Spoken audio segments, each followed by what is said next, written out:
செங்கோட்டையனுக்கு சில தனிப்பட்ட வருத்தங்கள் இருக்குது. அவர்கிட்ட பேசும்போது நான் பார்த்தேன். அவர் சொல்றாரு, எடப்பாடி பொதுச் செயலாளருடைய எதிர்க்கட்சி தலைவருடைய ஆணைக்கு இணங்க தான் அந்த கூட்டம் நடக்குதுலாம் பேசியிருக்கிறாரு. ஸோ அவங்களுக்குள்ள ரிலேஷன்ஷிப் இருக்குது. சின்ன மனக்கசப்பு இருக்கலாங்க. ஏன் அவருடைய மனக்கசப்பு என்ன, நான் வந்து கேட்ட வரைக்கும் நான் அவங்களுக்கு சொல்றேன். ஈரோடு கிழக்கு அவருடைய கட்டுப்பாட்டின் கீழே வருது. ஈரோடு கிழக்கு பை எலெக்ஷன் நின்றுக்கலாமே, ஏன் நிக்கல? என் தொகுதிக்குள்ள இருக்குது, நம்ம தான் கொங்கின் கோட்டைன்னு சொல்றோம், நம்ம நிக்காம தவிர்த்துட்டோமே, நின்றுக்கணுமேன்ற எண்ணம் அவருக்கு இருந்துக்குன்னு சில பேர் சொல்றாங்க.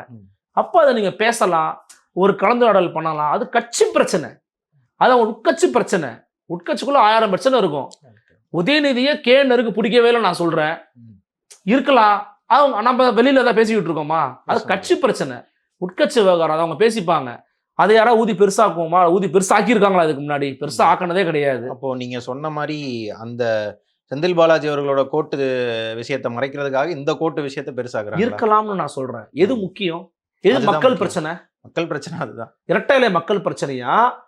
ஒரு ஊழல் குற்றச்சாட்டுக்கு உள்ளான நபர் எப்படி மக்கள் பிரதிநிதியாக இருந்து மக்களுக்கான அமைச்சராக செயல்பட முடியும்னு கேட்கக்கூடிய உச்சநீதிமன்றத்தின் தீர்ப்பு மக்கள் பிரச்சனையா? இல்ல அவங்களுடைய கூற்று மக்கள் பிரச்சனையா?